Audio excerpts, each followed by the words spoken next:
Je dirais que moi qui connais un petit peu l'Afrique pour y avoir vécu il y a longtemps, j'ai appris l'histoire de l'Afrique avant l'histoire de France, je trouve que c'est toujours intéressant, ne serait-ce qu'au titre de la culture générale, que de se refaire un petit tour pays par pays de ces contrées lointaines. Donc nous allons commencer par Mohamed Diakhaji, notre camarade auditeur tunisien, qui va nous présenter son pays d'abord et la police de son pays après ces quelques petits moments de convivialité préalable. Donc je lui laisse la parole. Merci.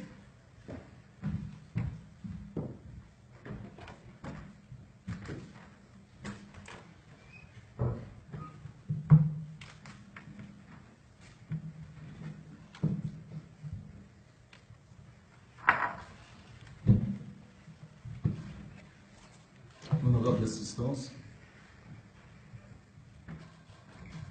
j'ai le plaisir et l'honneur aujourd'hui de vous présenter mon pays, la Tunisie, et la police tunisienne.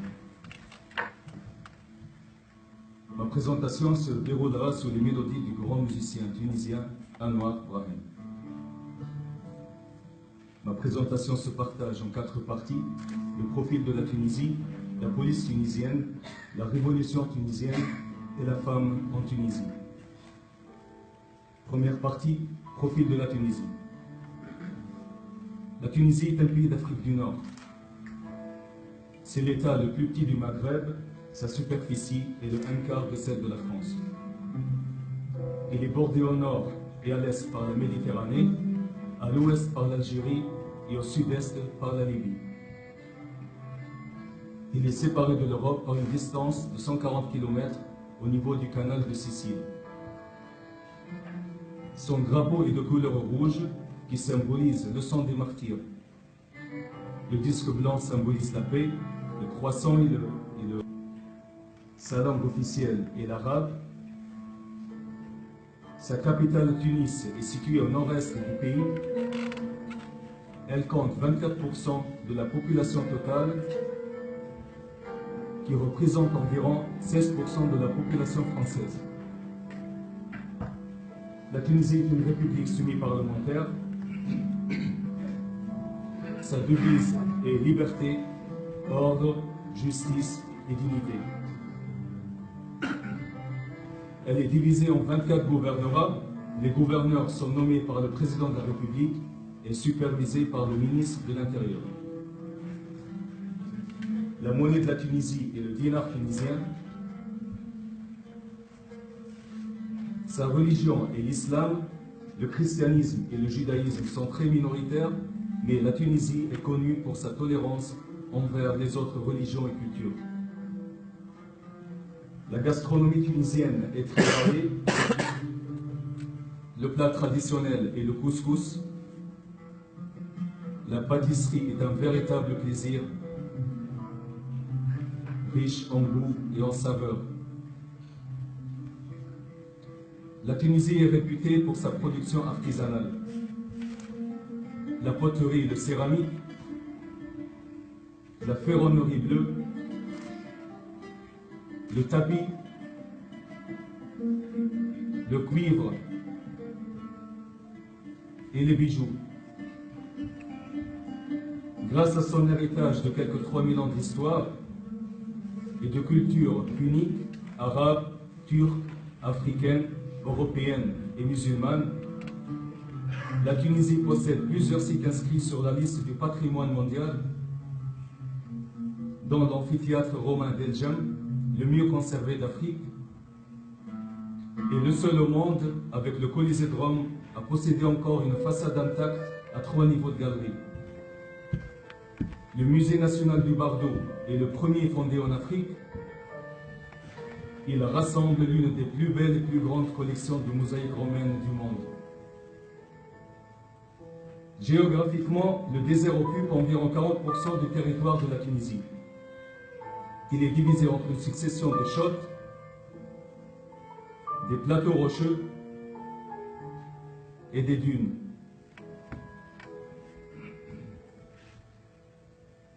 La Tunisie possède une partie montagneuse appelée la dorsale tunisienne.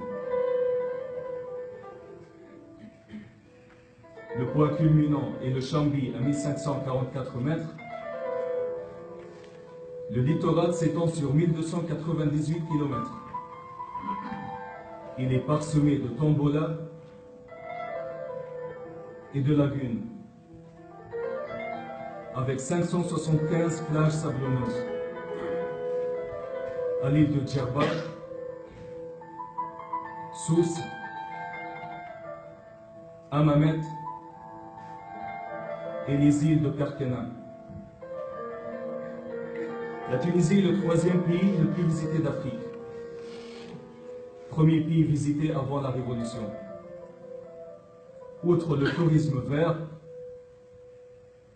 balnéaire,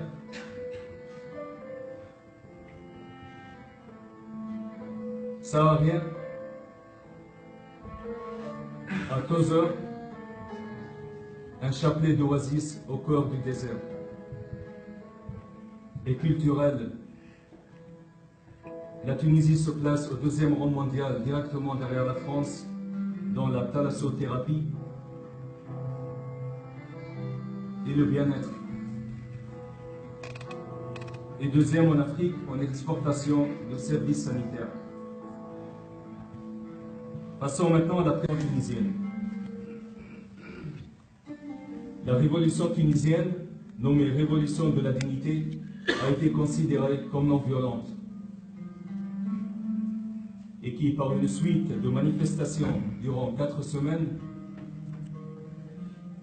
et d'une grève générale en décembre 2010 et janvier 2011 contre le chômage, la corruption, la dictature, les inégalités sociales et régionales, a abouti au départ du président Ben Ali en poste depuis 1987,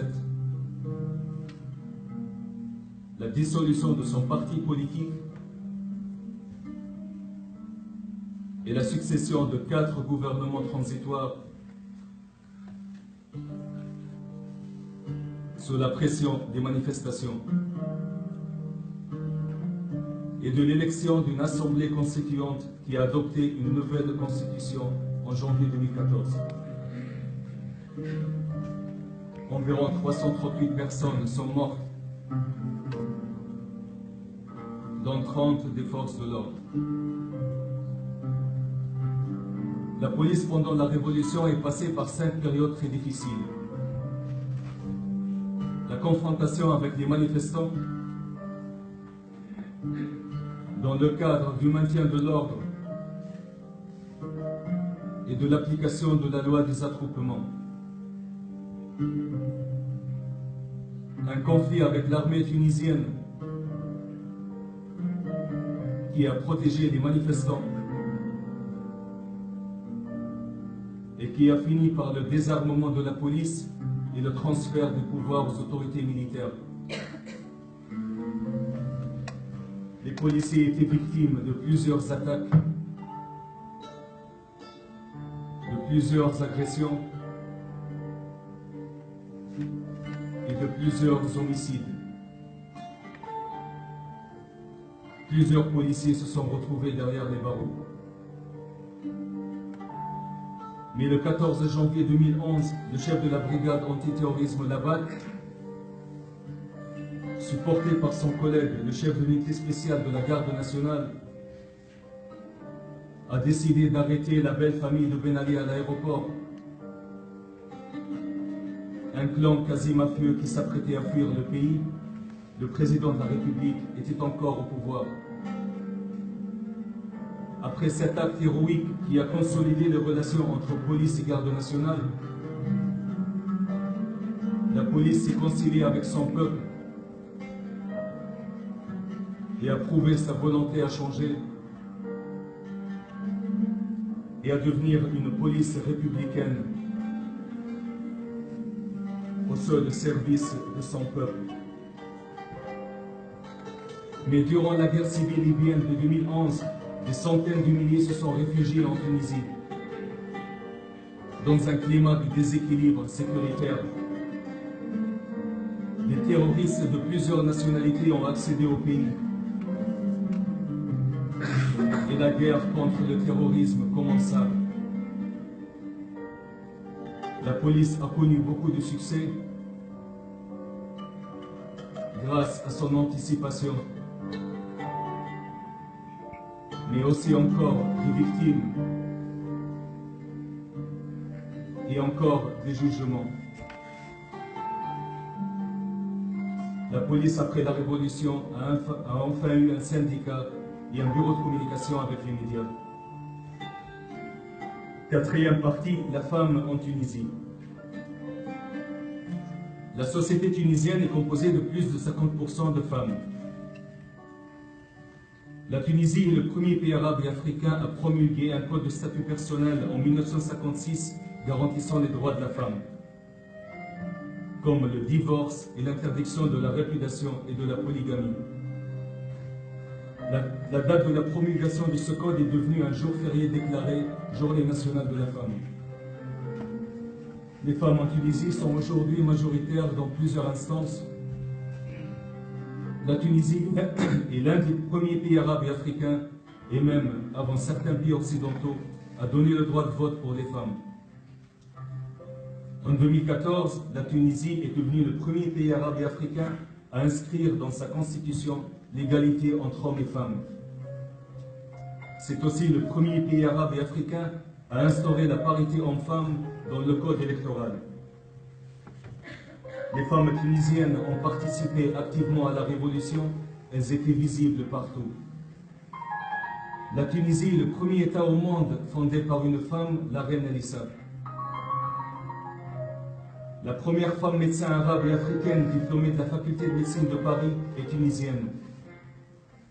La première femme magistrat dans le monde arabe et africain est tunisienne. La première femme pilote de rallye dans le monde arabe et africain est tunisienne. La première femme arabe et africaine à avoir traversé le cercle polaire arctique est tunisienne. La première femme arabe et africaine à être honorée par la NASA pour ses recherches scientifiques est tunisienne.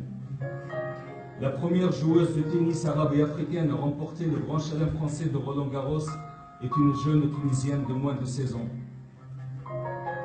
Même la carte de la Tunisie est l'image d'une femme enceinte qui marche vers un avenir meilleur. Quelques faits et moments historiques de la Tunisie. Le général carthaginois Hannibal Barca est l'un des plus grands tacticiens militaires de l'histoire, surnommé père de la stratégie. La grande mosquée de Kérouan est le premier sanctuaire de l'Occident musulman. Le plus grand philosophe et historien de l'islam, Ibn Khaldoun, est le fondateur de la sociologie moderne. Première constitution dans le monde arabe et africain. Premier chef d'État au monde à désapprouver publiquement les mesures antisémites, la Tunisie a été le seul pays au monde occupé par les Allemands où il n'y a pas eu d'extermination de Juifs. Premier pays arabe et africain à légaliser l'avortement avant même certains pays occidentaux. Premier nageur arabe et africain sacré champion olympique à Pékin et à Londres, champion du monde à Rome et à Dubaï. La Tunisie, classée première d'Afrique en matière d'utilisation d'Internet, d'infrastructures et de services en ligne. Premier et unique arabe et africain champion du monde de judo. Premier pays arabe et africain à faire une révolution démocratique. Et le seul qui l'a réussi. Premier auditeur étranger à l'ENSP qui a présenté son pays avec un nouvel outil informatique. Et enfin, l'unique au monde qui a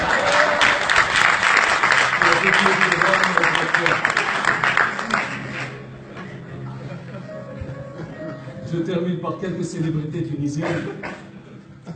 Le grand styliste Asdin Aleya, le parfumeur Loris Azzaro, l'ancien maire de Paris Bertrand Delanoë, le parfumeur Loris Azzaro, l'acteur Michel Boujna, la défunte Super Nani,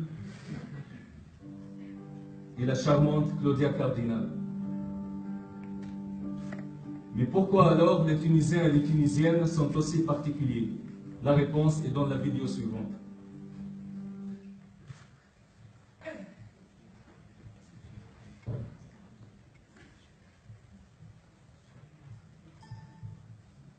Tunisie à toi. Vous savez qu'il y a une histoire que j'aime raconter, que j'ai inventée, évidemment, quand je joue au Maroc, et que les journalistes me parlent de la Tunisie, évidemment, je dis, écoutez, voilà. Le bon Dieu, quand il a fait la terre, il a fait l'eau, machin, tout ça, et ensuite, il s'est dit, je vais d'abord faire les Tunisiens. Il s'est défoncé. Il a bossé comme un âne, mon bon Dieu. Il n'en pouvait plus de travailler. Il a fait la perfection. Après, il a fait les essayé d'abord avec eux pour voir ce qu'il y avait pas.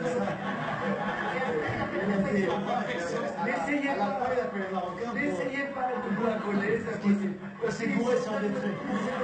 À moins qu'il soit pensé par Constantine. Il est peut-être passé par Constantine d'abord. Il était fatigué, il vous a pris le coup, c'est tout. Merci pour votre attention.